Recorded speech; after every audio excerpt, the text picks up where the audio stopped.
Alright, so what you just heard is Joe Pass's outro on the tune The Song Is You from his album Virtuoso. And Rick Beato talks about this in his most recent video, calling it the greatest guitar solo ever. And I wanted to discuss it. If you watched Rick Beato's video, you might think that the answer to playing like this is learning more scales and arpeggios, but you would be wrong. After years of studying Joe Pass's approach, transcribing his solos, and analyzing his unique guitar techniques for this channel and Chase's Guitar Academy, I can tell you that scales and standard arpeggio thinking is not at all how Joe Pass approached this music. In fact, treating this solo, or any solo, as a series of scale or arpeggio choices makes things so much more difficult for yourself and is probably the reason you're frustrated that you're not making progress in your jazz guitar playing. So in this video, I'm going to show you exactly what I mean. I'll break down the main points where I disagree with Rick Beato's analysis, as well as a few cool things that Joe Pass does in this solo that Beato didn't even talk about.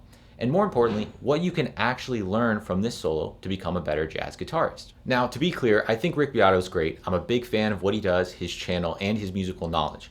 I do, however, strongly disagree with his teaching approach when it comes to jazz improvisation, and my approach is vastly different. So that's what I'm going to get into here. This isn't a personal attack, but a discussion of educational philosophy. It's also worth noting that Rick's video seems primarily intended as a personal story about what this solo meant to him, and he wasn't explicitly claiming to teach it to his audience. However, he does start to analyze and teach parts of it, and since his video already has over 1 million views, I do think it's important to clarify the aspects of what he says that I believe are inaccurate. So before we dive into what Rick discussed, let's talk about some fascinating elements of this solo that he completely overlooked. First, Joe Pass uses some really interesting chord voicings throughout this performance that go way beyond just standard jazz harmony, how we tend to get taught. So let's start off with this one where he harmonized the melody of this tune. That's another thing that Beato doesn't really mention. This actually isn't the solo on the tune. This is just the outro, the last 30 plus seconds of Joe Pass's performance here. And there's a whole solo and melody to this. And the beginning of it is actually the melody of the tune, The Song Is You. And so the way Joe Pass harmonizes this is very interesting. Now, Rick shows some of the drop 2 voicings, but I think it's worth discussing the way Joe Pass uses them and the way he doesn't use them as expected. So let's take this first one, for example. So we have this A minor 7 with the B as the melody, right? A minor 9.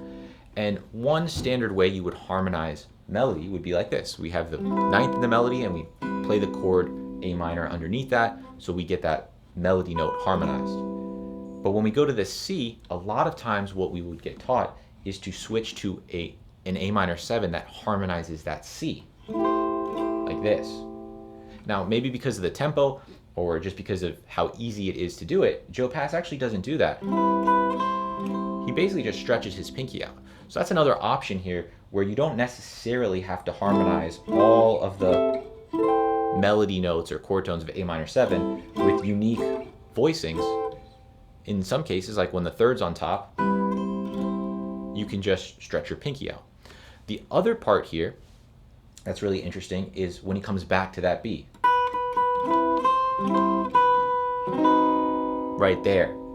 A lot of times what we would expect, sort of the way Wes Montgomery approaches harmonizing melodies in this case, is switching between the minor 7 voicing and then for the notes that you want to harmonize where it's not a chord tone, so like B, G sharp, D, F, those notes you would use a diminished voicing. And generally that diminished voicing comes from the 5 chord. So it'd be like A minor 7 and then like an E7 flat 9. All of that kind of stuff. But that's not the voicing that Joe Pass uses. He could have done that, but he does this, which is a very different sound and is coming from a different diminished scale. This is like an A diminished sound. So it's like he's going from A minor 7 to A diminished.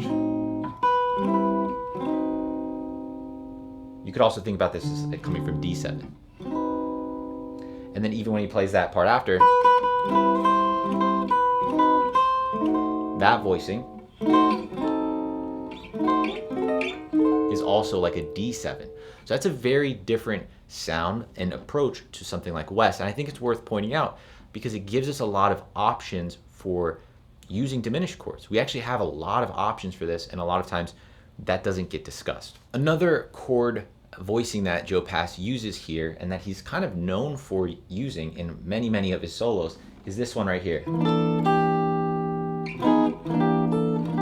So this is like a C9. Beato talks about this. But we should also discuss that this voicing is the same one that he's using on the later part when he's going.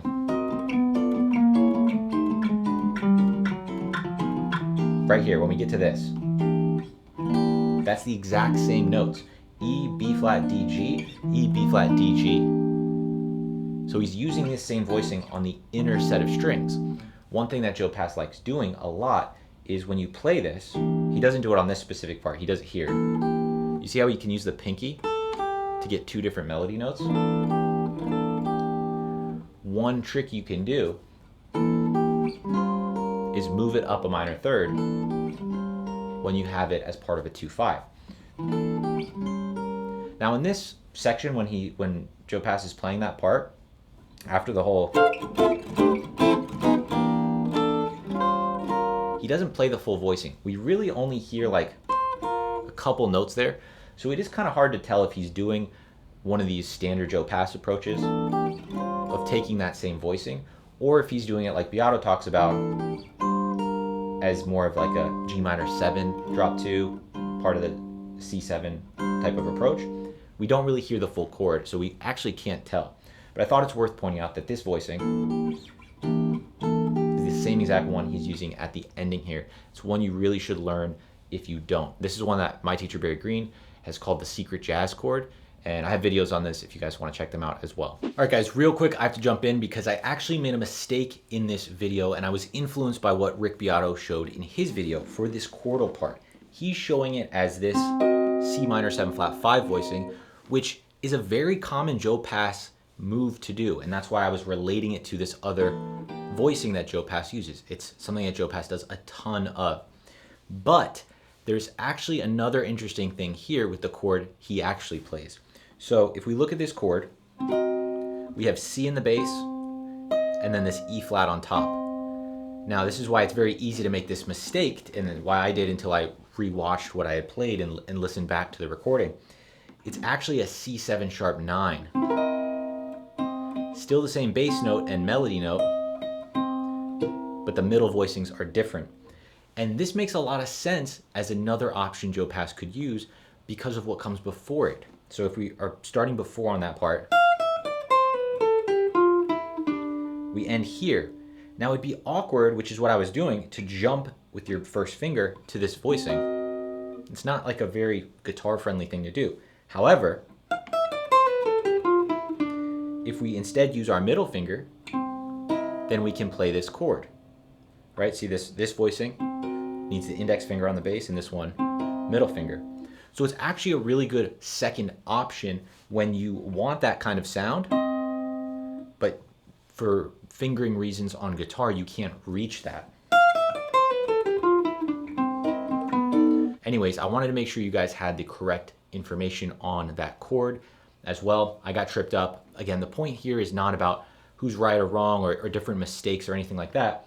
It's about trying to come to the truth on these things and understand guitar playing better.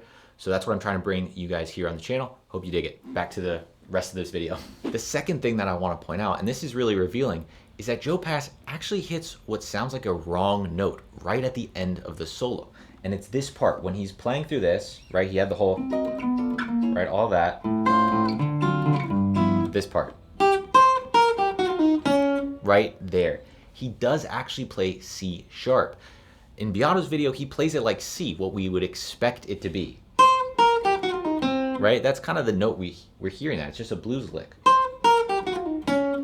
But listen again, and I'll play it again here. Joe Pass hits C sharp. And then he recovers. This is the important part. He recovers with this enclosure to get back to the right note, C. From there, we see his intention. It was to get to that C. And he actually plays this earlier in the song. So the reason I want to point out that Joe Pass actually played C sharp is is actually for a couple of reasons. One, I think it's really helpful for people learning this music to understand that even absolute legends like Joe Pass can make mistakes and do make mistakes when improvising. But second, and more importantly, this actually reveals something crucial about how to approach jazz music as a language and learn vocabulary and not as scales and arpeggios. Now, like I said, Joe Pass plays this exact same blues lick earlier in the song and hits C instead of the C sharp. Same exact thing. He does, right? So we know that's what he intended at the end, and he's just reusing this phrase at this later point in the solo. If he was thinking about it like a scale, like a blues scale, he wouldn't try to play the exact same phrase again. It would have been a different order of notes, rhythm. But he's thinking about this in terms of vocabulary. He's literally reusing the same word or phrase and just happened to fumble it slightly the second time. This brings us to the bigger issue with Rick's analysis, and that's this complete focus on scales and arpeggios while never mentioning musical vocabulary or language at all. And this is the biggest issue I have with Rick's analysis as a whole. When he talks about what you need to do to play like this, he focuses entirely on learning scales and arpeggios, and then makes this claim that I find really problematic. He says, and I quote, "If you want to learn how to play all these kinds of lines, the chords, the arpeggios like this, you should check out my Beato book." He mentions other bundles of books that he has and says, between those three, all that stuff is in there. This is incredibly misleading, and it really sets people up for failure by implying that if you just learn more scales and arpeggios from his ebooks, you'll be able to play like Joe Pass. That's simply not how this works. The problem is when you actually transcribe what Joe is playing here, he's not running scales or practicing arpeggios. He's using specific pieces of vocabulary, phrases that he's developed and refined over decades of playing. Let's take a look at some of these right now. So in this pattern, Joe plays a 2-note enclosure around the notes of an F triad. It's this part, right? So we played through that. This isn't a scale or arpeggio. We hear that as a little musical idea that's repeated 3 times. But what's the idea? What's happening?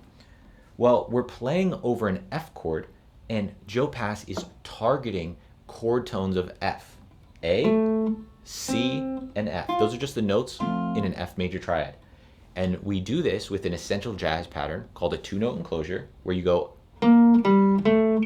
surrounding that note, above and below, below and above. You can do it either way. But it leads our ear to the chord tone. Da, da, da. Next chord tone. You can hear that last note as the end, the target. This is very different from playing a scale or an arpeggio. Right after that, he plays this idea. Now what is this? Again, it's not a scale or an arpeggio. This is what we would call a 5-3-2-1 pattern. It's playing F minor. The 5th of F minor is C. 3 is A flat. 2 is G. 1 is F. And then this 3-note enclosure, very similar to 2-note enclosure, but we just add a note to get to the chord tone of C. The 3rd of C is E. We saw him use that 3-note enclosure before, right? When he played the wrong note. It's a way you can recover, but it's also a great way to target certain chord tones. Again, this is learned vocabulary, not a scale exercise. And the last phrase I want to show you guys is the 1-2-3-5 pattern that Joe plays right after this. So let me play it from this spot. Right here. So let's break down this part. This is on F. He's playing 1, 2, 3, 5, F, G, A, C. And then this little 1, 2, 3, 3, 1, 2, 3 pattern off of C. It's not a scale and it's not an arpeggio. He doesn't play F, A, C, E. He plays. But then what does he do? He repeats almost the exact same phrase up an octave. F, G, A, C, right? He goes up to the E just like he did before. Instead of going through that D, he just goes E, C, E, E twice. Now, maybe he intended it like that or he wanted to do it as a variation. Either way, it's essentially the same phrase, played again up an octave and varied slightly. This is classic vocabulary behavior. When you have a phrase that works, you just use it in different registers. If he was thinking in terms of scales, this kind of exact repetition wouldn't happen. And throughout this entire solo and earlier, Joe is using learned vocabulary patterns, different blues phrases, bebop language, but Rick never mentions this word vocabulary or language once in his analysis. Instead, he wants you to think in terms of scales and arpeggios, which fundamentally misses how jazz improvisation actually works.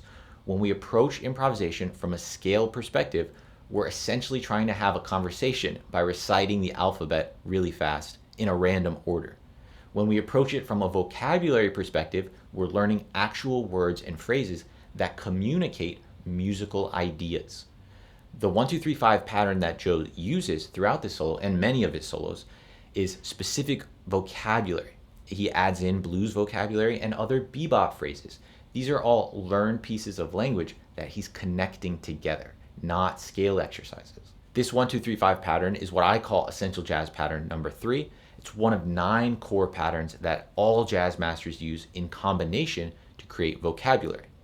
And these patterns are the actual building blocks of jazz improv, not scales and arpeggios. So here's what I want you guys to take away from this. Improvisation at Joe Pass's level is not about memorizing scales and hoping they'll somehow turn into music. It's about developing a vocabulary of musical phrases, understanding how they connect, this is what I call essential jazz vocab, and building the technical facility to execute them fluidly on your instrument. Yes, you practice your scales, you practice your arpeggios. That's important for other reasons tied to learning the instrument, seeing these shapes on the guitar, learning your fretboard and the notes. But this isn't how you become an improvisation master. The two different skills. Joe Pass didn't become a master by practicing his diminished scales. He became a master by learning musical phrases, refining them, connecting them, and developing his own voice through that vocabulary. If you want to improve your jazz guitar playing, please do not approach it from a scale perspective. Approach it from the perspective of learning musical vocabulary just like Joe Pass did. If you guys found this analysis helpful, make sure you hit subscribe and the notification bell. If you like my approach to jazz guitar and want to learn more from me, check out Chase's Guitar Academy. There's a 7-day free trial down below. And you can also get the free PDF for this Joe Pass outro there too. I have a bunch of videos on Joe Pass as well on my channel. Hope you check them out. Let me know in the comments if you guys dug this video. I'll see you guys in the next one. All right, let's try this Joe Pass outro one more time because it's just so good.